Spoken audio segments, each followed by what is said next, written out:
Hello students, स्वागत है आप सभी का साइंस दीवाने विद्याकुल परिवार में। मैं शालिनी, आपकी बायोलॉजी एजुकेटर, आज आप सभी के लिए लेकर आई हूँ नीट पॉइंट ऑफ व्यू का एक इम्पॉर्टेंट टॉपिक जो कि है आपका पीसीआर। पीसीआर यानी कि पॉलीमर चेन रिएक्शन।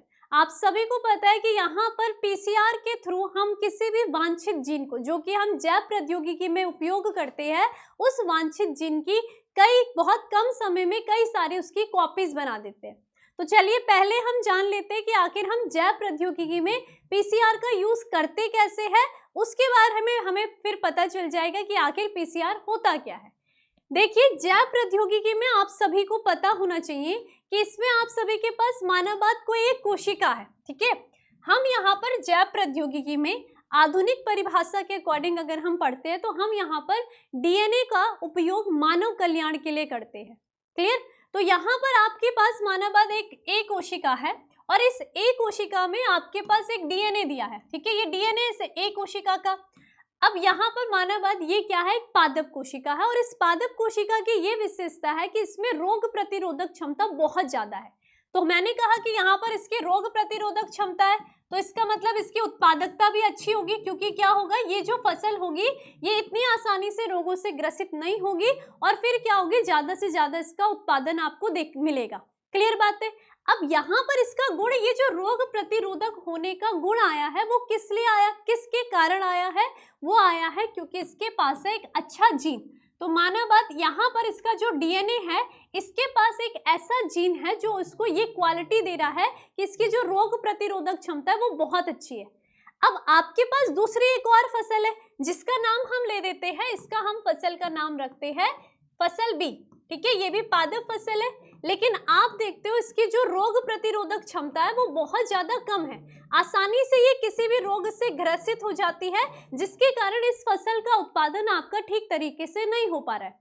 तो आप क्या चाहोगे, आप ये चाहोगे कि जिस तरीके से मेरी ये फसल का गुण है रोग प्रतिरोधक क्षमता अच्छी का, ये गुण किसमें आना चाहिए, फसल बी में भी आना चाहिए, यही चाहोगे। तो अब यहाँ पर जैव प्रौद्योगिकी के द्वारा ये संभव हो पाया है कि जिस फसल में आपका ये रोग प्रतिरोधक क्षमता नहीं है और आप चाहते हो कि इसमें ये रोग प्रतिरोधक क्षमता का गुण आए, तो आप आसानी से किसी ऐसे फसल से उसके जीन को काट करके, जिसकी रोग प्रतिरोधक क्षमता अच्छी है, उसके जीन को काट करके, कौन से जीन को, यही जीन, ये इस जीन को हम कहते हैं क्या, जीन ऑफ इंटरेस्ट कहते हैं, जीन ऑफ इंटरेस्ट कहेंगे, और या फिर हम इसको क्या कह रहे हैं, वांछित जीन कहते हैं, ठीक है। तो आप क्या करोगे, इस वांछित जीन को पुनर्योगज डीएनए बना करके, ठीक है, पुनर्योगज डीएनए बना करके किसमें प्रवेश करा दोगे, इस फसल में इसके डीएनए के साथ जोड़ दोगे, ठीक है। तो यहाँ पर ये जो कोशिका बन जाएगी, ये आपकी क्या बन जाएगी, पुनर्योगज कोशिका, रिकॉम्बिनेंट सेल बन जाती है। क्लियर? अब इसके पास भी वो सेम जीन आ गया है और अब इसकी भी क्या हो जाएगी, रोग प्रतिरोधक क्षमता बढ़ जाएगी। क्लियर बात हो गई है। तो ये तो आप पूरी बायोटेक्नोलॉजी में ये पूरी स्टेप बाय स्टेप पूरी प्रोसेस को पढ़ते हो कि किस तरीके से आपने इस कोशिका से पहले आप उस डीएनए को अलग करोगे, फिर उस डीएनए को काट करके उस पर्टिकुलर वो जीन ऑफ इंटरेस्ट को अलग करोगे, फिर उस जीन ऑफ इंटरेस्ट को किसी वेक्टर की सहायता में लगा करके फिर उसको परपोषी कोशिका में डालोगे। ये पूरी प्रोसेस, आप पूरे प्रक्रम को पढ़ते हो जैव प्रौद्योगिकी के अंतर्गत। उसी का एक छोटा सा प्रक्रम आपका पीसीआर होता है। पीसीआर यानी कि पॉलीमर चेन रिएक्शन। तो ये पीसीआर नाम से ही आपको क्या पता चल रहा है, PCR polymerase chain reaction. Clear? ये किसके लिए किया जा रहा है, हमारे इस जीन ऑफ इंटरेस्ट के लिए किया जा रहा है। ये जीन ऑफ इंटरेस्ट है क्या, ये एक डीएनए का ही टुकड़ा है ना। अब देखो यहाँ पर तो हमारे पास क्या है, हमने जीन ऑफ इंटरेस्ट एक कोशिका से लिया और हमारे पास हमने एक फसल में डाला, लेकिन ऐसे हम खाद्य उत्पादन को बढ़ाने के लिए हम यहाँ पर इस जीन ऑफ इंटरेस्ट की बहुत सारी कॉपीज बना सकते हैं और यहाँ पर अलग अलग फसलों के हम यहाँ पर ये रिकॉम्बिनेंट डीएनए को दे सकते हैं, है ना। तो अब इसकी कॉपीज को कैसे बनाया जाए, इसी के तरह खूब सारे वांछित जीन को हम कैसे बनाएं, इसको बनाने के लिए हम किसका उपयोग करते हैं, जैव प्रौद्योगिकी में पीसीआर का उपयोग करते हैं। यहाँ पर आप क्या देखोगे, बहुत कम समय में ये जो आपका वांछित जीन है, इसकी बहुत सारी आपको कॉपीज देखने के लिए मिल जाती है, ठीक है, इसकी क्या बनेगी, यहाँ पर बहुत सारी कॉपीज बनेगी। अब ज्यादा आपके पास कॉपीज होगी तो आप किसी भी फसलों में उस जीन ऑफ इंटरेस्ट को डाल सकते हो। कॉन्सेप्ट क्लियर है? तो पीसीआर की आप पूरी की पूरी प्रोसेस को जानते हैं, ये यहाँ पर आपके 3 स्टेप में कंप्लीट होती है। क्लियर? यहाँ पर आप देखोगे पीसीआर का जो 3 स्टेप होते हैं वो कौन कौन से होते हैं। सबसे पहला जो आपका आ जाता है, इसे हम कहते हैं निष्क्रियकरण। ठीक है, निष्क्रियकरण। आपको ये ध्यान रखना है, ये जो निष्क्रियकरण होता है ये लगभग 90 डिग्री सेल्सियस तापमान पर किया जाता है। क्या किया जाएगा ये हम आपको बताएंगे। क्लियर? दूसरा जो होता है इसमें तापानुशीलता होता है। तापानुशीलता की बात करते हैं। क्लियर? तापानुशीलता में जो टेम्परेचर रहता है वो लगभग आपका 55 डिग्री सेल्सियस से लेकर के आपका लगभग 60 डिग्री सेल्सियस किया जाता है। क्लियर? और तीसरा जो स्टेप होता है इसे हम कहते हैं प्रसार। प्रसार में आप देखोगे इसका जो टेम्परेचर होता है वो 72 डिग्री सेल्सियस होगा। क्लियर? पहले तापमान को बहुत ज्यादा बढ़ाया जाता है। क्लियर? उसके बाद थोड़ा कम किया जाएगा और वापस इसको क्या बढ़ा दिया जाता है, 72 डिग्री सेल्सियस में बढ़ा दिया जाएगा। क्लियर? तो ये 3 स्टेप में आपकी पीसीआर होती है। अब हम यहाँ पर पीसीआर में देखते हैं कि क्या क्या होता है। क्लियर? अब देखो यहाँ पर हमने कहा हमारे पास ये क्या रहा, आपका जीन ऑफ इंटरेस्ट रहा। जीन ऑफ इंटरेस्ट कैसा है, डीएनए का एक टुकड़ा है, जीन ही तो है ये भी, है ना। तो ये हमने बना दिया आपका क्या, वांछित जीन बना दिया। वांछित जीन जो कि डीएनए का ही टुकड़ा है। तो इसमें क्या होंगे, आपके हाइड्रोजन बॉन्ड उपस्थित होंगे, double hydrogen bond, triple hydrogen bond से ये दोनों के दोनों जो स्ट्रैंड होते हैं, डीएनए के स्ट्रैंड आप सभी को पता है 5' to 3' होता है और 3' to 5' होता है। क्लियर बात है? अब ये दोनों के दोनों स्ट्रैंड आपस में double hydrogen, triple hydrogen bond के द्वारा बहुत ज्यादा जुड़े होते हैं। तो पहली मैंने आपको बताई क्रिया यहाँ पर निष्क्रियकरण।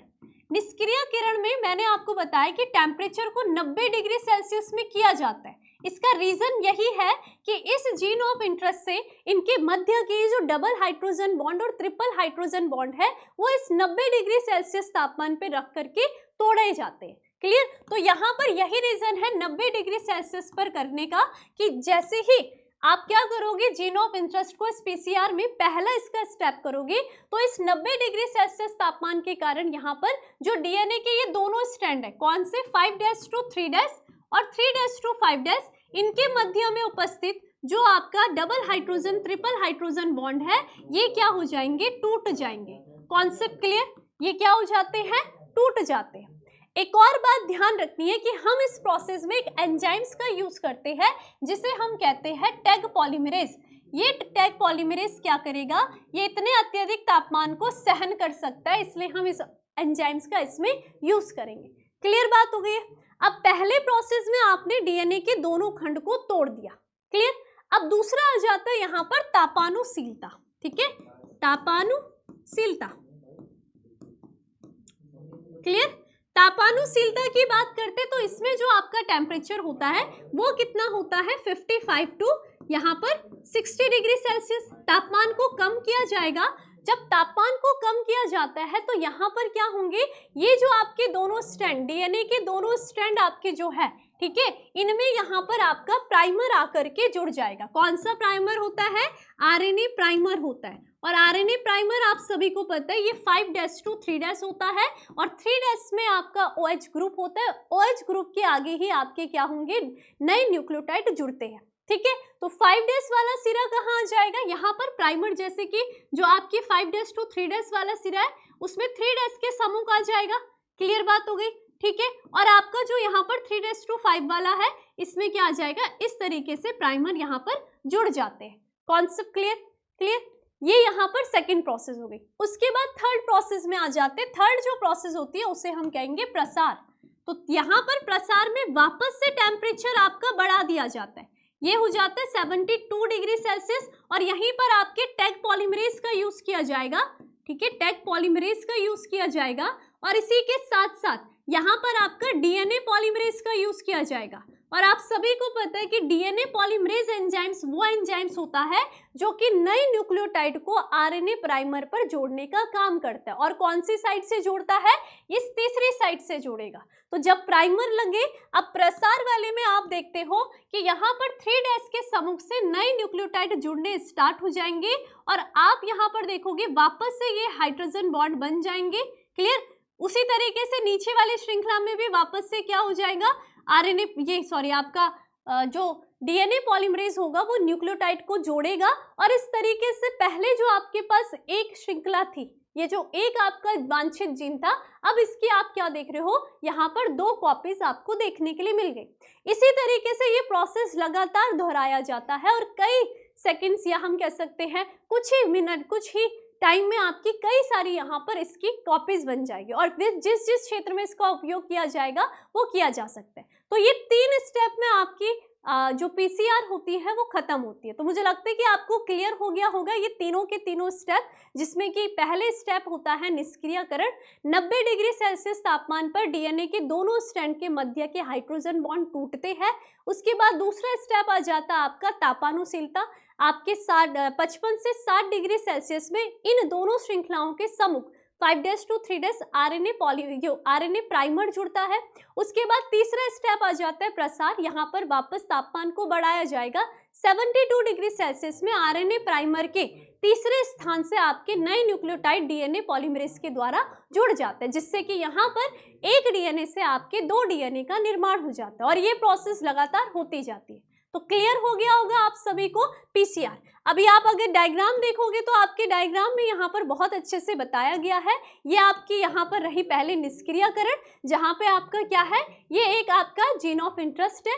क्लियर? उसके बाद देखो निष्क्रियकरण करके आपने यहाँ पर दोनों को क्या कर दिया, यहाँ पर आपके जो निष्क्रियकरण करे ये डीएनए खंड अलग हुए, तापानुशीलता में प्राइमर आकर के जुड़ गए और उसके बाद प्रसार में आप क्या देख रहे हो, इस एक डीएनए से आपके 2 डीएनए खंडों का निर्माण हो गया है। तो ये है आपकी पॉलीमर चेन रिएक्शन। क्लियर? या हम कहेंगे पॉलीमरेज चेन रिएक्शन। तो क्लियर हो गया होगा आप सभी को। ठीक है, तो इसी के साथ आज के इस टॉपिक को करते यहीं पर समाप्त और मिलते हैं आप सभी से किसी एक और नए टॉपिक के साथ। धन्यवाद।